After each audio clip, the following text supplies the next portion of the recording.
राधे राधे आप सभी को।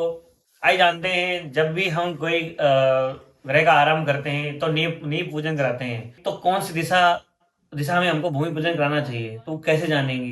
क्योंकि एक जगह कोई निर्धारित नहीं है कि हम एक जगह पे भूमि पूजन कराएंगे। उसके लिए 8 दिशाएं होती हैं, उन 8 दिशाओं में अलग अलग करना चाहिए।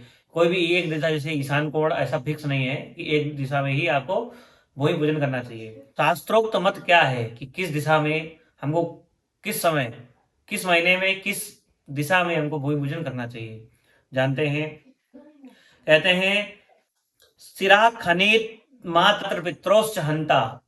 मतलब अगर आप जब भूमि पूजन कर रहे हैं तो जो शेष नाग हैं उनका अगर आप सिर में भूमि पूजन करेंगे तो मात्र और पिता दोनों की हानि होगी। खनेत पृष्ठम भय रोग पीड़ा। अगर शेषनाग के जो भी शेषनाग है उनके बीच में अगर आप करते हैं, भय रोग और पीड़ा इनकी इनकी प्राप्ति होती है। अगर आप भूमि पूजन करते हैं तो भय भी प्राप्त होता है, रोग प्राप्त होता है और पीड़ा भी प्राप्त होती है। और पुच्छम खनिच त्रिशु गोत्र हानि। पुच्छम मतलब उनकी पूंछ में अगर आप भूमि पूजन करते हैं तो 3 गोत्रों की हानि होती है।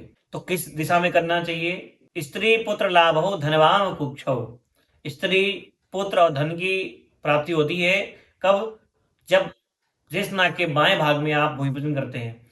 तो कैसे जानेंगे? किस दिशा में करना है वो जानते हैं। जब भगवान सूर्य का सिंह, कन्या और तुला राशि में जब सूर्य भगवान हो तो आग्नेय कोण में, अर्थात पूरब और दक्षिण के कोने पे हमको भूमि पूजन करना चाहिए, जो आग्नेय कोण बोलते हैं। और जब वृश्चिक, धनु और मकर राशि में हो उस समय हमको ईशान कोण में भूमि पूजन करना चाहिए, जो कि पूर्व और उत्तर के कोने में को ईशान कोण बोलते हैं। जब कुंभ, मीन और मेष राशि में हो तब हमको वायव्य कोण में भूमि पूजन करना चाहिए। वायव्य कोण कौन सा होता है? उत्तर और पश्चिम का जो कोना होता है उसको वायव्य कोण बोलते हैं। उस दिशा में हमको भूमि पूजन करना चाहिए। और जब वृष, मिथुन और कर्क राशि में हो तो हमको नैऋत्य कोण में भूमि पूजन करना चाहिए, जो कि दक्षिण और पश्चिम के कोने को बोलते हैं।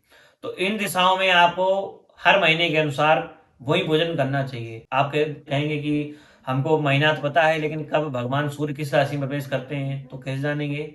तो आप किसी ब्राह्मण से अगर आप भूमि पूजन करवाएंगे तो आपको मालूम होगा कि हम किस महीने में और किस राशि में भगवान सूर्य हैं तब कर रहे हैं। तो हमेशा ब्राह्मण से ही भूमि पूजन कराएं। राधे राधे।